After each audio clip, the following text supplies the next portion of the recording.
زکوٰۃ کے مسائل۔ اگر ایک شخص یکم رمضان کو صاحب نصاب تھا اور وہ چلتا رہا، پھر درمیان سال میں اس کی رقم کم ہو گئی، نصاب سے کم ہو گئی، پھر ایک دو مہینے کے بعد پھر رقم اور آ گئی۔ اب جب اگلا سال یکم رمضان آیا تو اس سے پہلے اس کے پاس نصاب کے برابر رقم ہو گئی، تو ایسی صورت میں پورا نصاب شامل ہوگا اور اس کو زکوٰۃ دینی ہوگی۔ اور اگر کوئی شخص ایسا ہے کہ یکم رمضان کو اس کے پاس نصاب کی رقم تھی پوری، پھر درمیان میں ربیع الاول یا ربیع الثانی یا محرم بالکل پیسے اس کے ختم ہو گئے، پھر مہینہ ڈیڑھ مہینہ کے بعد پھر دوبارہ سے رقم اس کے پاس آ گئی، اب یکم رمضان کو اس پر زکوٰۃ نہیں ہوگی، اس لیے کہ وصال نہیں ہوا۔ اگر کوئی شخص ایسا ہے کہ وہ پیشگی زکوٰۃ ادا کر دیتا ہے، مثال کے طور پر اس نے سوچا کہ بھئی گنجائش ہے، میں 2 سالوں کی زکوٰۃ دے دیتا ہوں، تو ایسا کرنا جائز ہے، دے سکتے ہیں۔ پھر سال کے آخر میں جب اس نے حساب کیا تو اس کا مال کچھ بڑھ گیا حساب میں، تو جتنی زکوٰۃ کم دی ہے اتنی اور دے دے۔ اور اگر اس کا نصاب مثال کے طور پر اس نے زکوٰۃ تو دے دی، لیکن جب سال پورا ہوا تو اس کا نصاب کم ہو گیا، یعنی اس کے اوپر زکوٰۃ بنتی نہیں تھی لیکن اس نے دے دی، اب یہ اس کی طرف سے نفلی صدقہ ہو جائے گا۔ اسی طرح اگر کسی آدمی نے زکوٰۃ کی رقم نکال کے الگ رکھی ہوئی تھی کہ دیکھو مستحق آئے گا تو اس کو میں دے دوں گا، پھر ایسا اتفاق ہوا کہ اسے مستحق مل گیا، اب اس وقت زکوٰۃ والی رقم تو گھر میں تھی، اس میں جو اپنے پیسے تھے ان میں سے اس کو زکوٰۃ دیتی اور بعد میں جا کر وہاں سے لے لیے، ایسا کرنا صحیح ہے، اس سے زکوٰۃ پر کوئی فرق نہیں پڑتا، زکوٰۃ ادا ہو جاتی ہے۔ آج جمعہ ہے اور جمعے کے دن کی بڑی فضیلت ہے، حدیث شریف میں آپ صلی اللہ علیہ وسلم کا ارشاد ہے کہ اگر کوئی آدمی جمعے کے دن جلدی مسجد میں جاتا ہے اور غسل کر کے اچھے دھلے ہوئے صاف ستھرے کپڑے پہن کر خوشبو لگا کر اور مسجد میں جا کر گردنیں نہیں پھیلاتا، جہاں جگہ مل جائے وہیں بیٹھ جاتا ہے، تو پھر مسجد میں جا کر دنیا کی باتیں بھی نہیں کرتا، دھیان سے خطبہ سنتا ہے، تو آپ صلی اللہ علیہ وسلم نے ارشاد فرمایا اس کے ایک ایک قدم پر اللہ تعالیٰ گناہ معاف فرماتے ہیں، درجے بلند کرتے ہیں، اور اس کی نیکیاں اس کے نام اعمال میں لکھ دیتے ہیں۔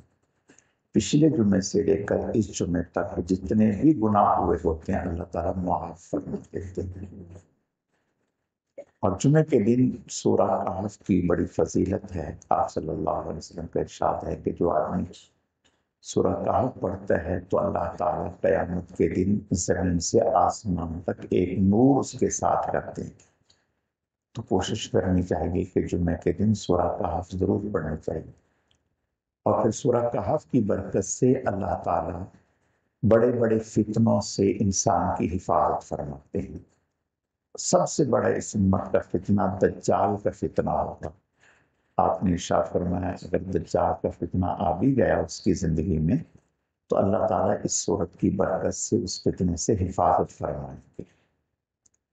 اور اسی طرح سورہ طوفان کی تلاوت کی بڑی فضیلت ہے، فرمایا جو سورہ طوفان کی تلاوت کرتا ہے اللہ تعالیٰ جنت میں محل عطا فرماتے ہیں۔ اور جمعے کے دن خوشبو کا استعمال کرنا سنت ہے، خوشبو لگانی چاہیے، ویسے بھی خوشبو زیادہ سے زیادہ استعمال کرنا چاہیے۔ حضرت عائشہ صدیقہ رضی اللہ تعالیٰ عنہ فرماتی ہیں آپ صلی اللہ علیہ وسلم گھر سے جب بھی مسجد کے لیے تشریف لے جاتے خوشبو لگا کر کے لے جاتے، باوجود اس کے کہ آپ صلی اللہ علیہ وسلم کے جسد اقدس سے خوشبو آیا کرتی تھی، لیکن پھر بھی آپ صلی اللہ علیہ وسلم خوشبو کا بہت استعمال فرماتے تھے، تو خوشبو مسنون عمل ہے۔